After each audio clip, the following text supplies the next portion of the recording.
Hello everyone, and welcome to today's video. Arjun Erigaisi, a highly promising Grandmaster from India, faces the ultimate challenge. Can he pull off a stunning upset against Magnus Carlsen at the Tata Steel Chess India 2024? Let's dive into the game in the following video. Arjun Erigaisi began the game powerfully with one pawn at e4, and Magnus Carlsen promptly responded with one c5, opting for the Sicilian defense to counter the rising Indian star.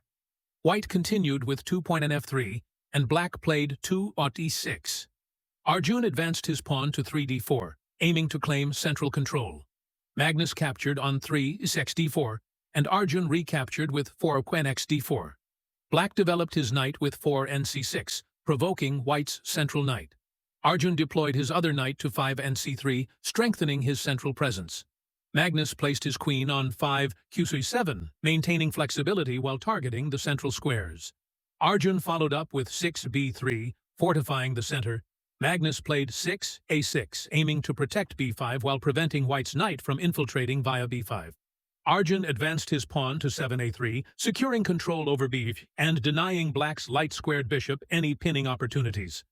Magnus decided to exchange knights with 7 xd, and White recaptured with the queen via 8 qxd4. Black pushed 8 b5, preparing to fianchetto his bishop to b7, where it could dominate the strategic h1 a8 diagonal. Arjun repositioned his bishop to 9 b2, preparing to castle.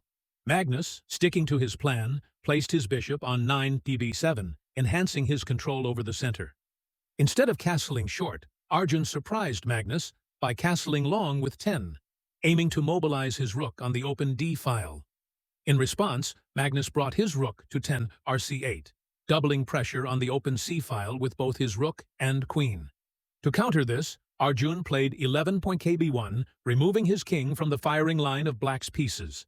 Magnus developed his knight to 11 nf6, increasing pressure on White's e4 pawn.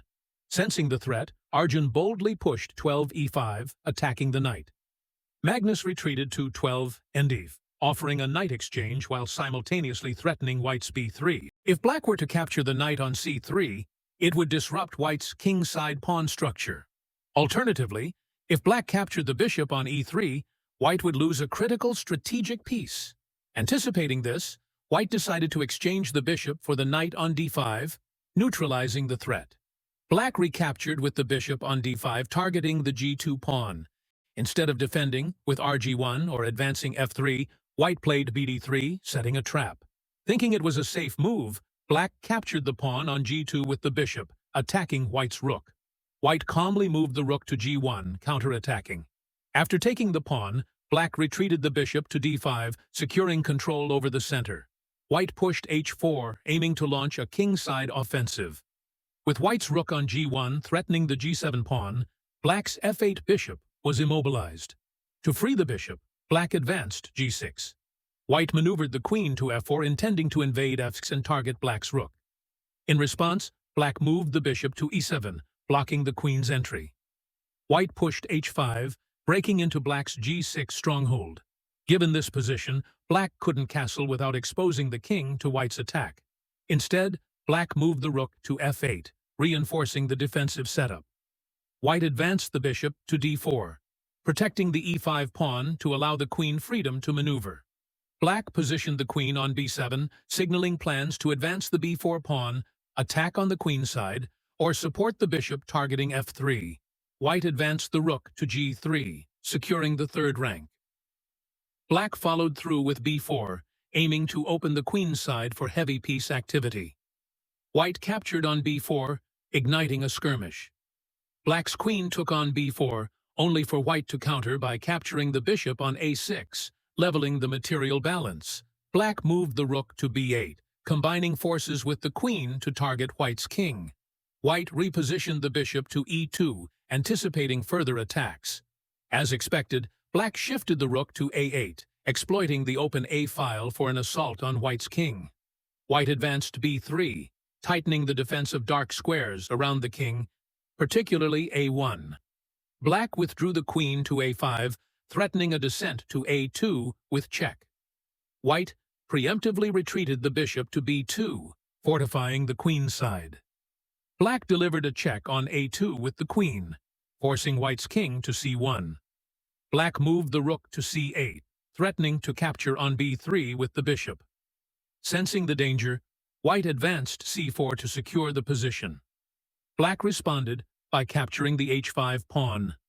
White brought the queen to d4, reinforcing protection for the b2 bishop. Black advanced h4, attacking white's rook. The rook shifted to h3, maintaining control of the third rank. Black countered with rg8, seizing the open g-file to launch a counteroffensive. White quietly moved the king to c2, preparing a hidden tactical idea.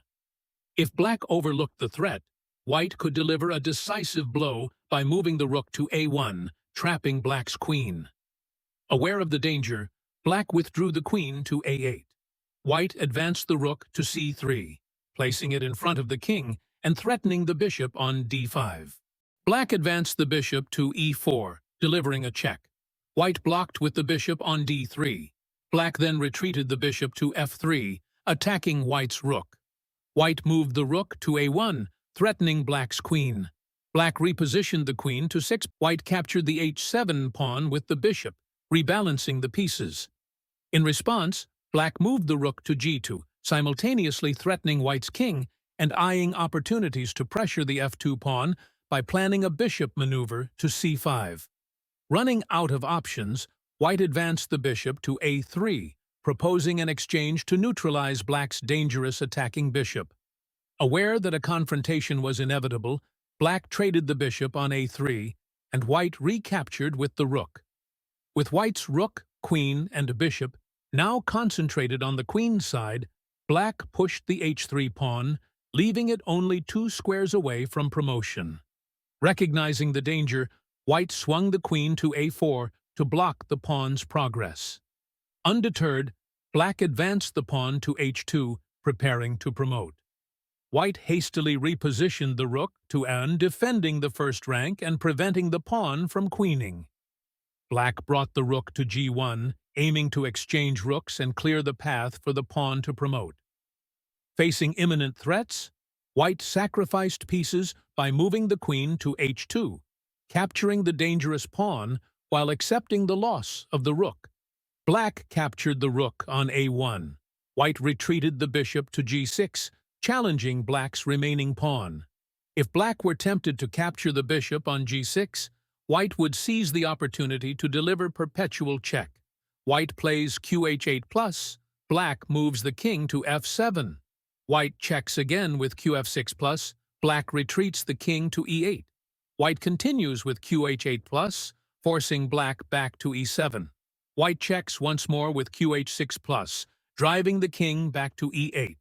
This cycle repeats, and the game would end in a draw due to perpetual check. However, Magnus Carlsen is no ordinary player. With a significant material advantage, he avoided capturing the bishop unnecessarily.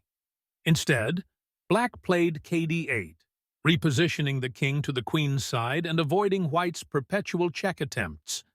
If White attempts to resist, the game might unfold as follows.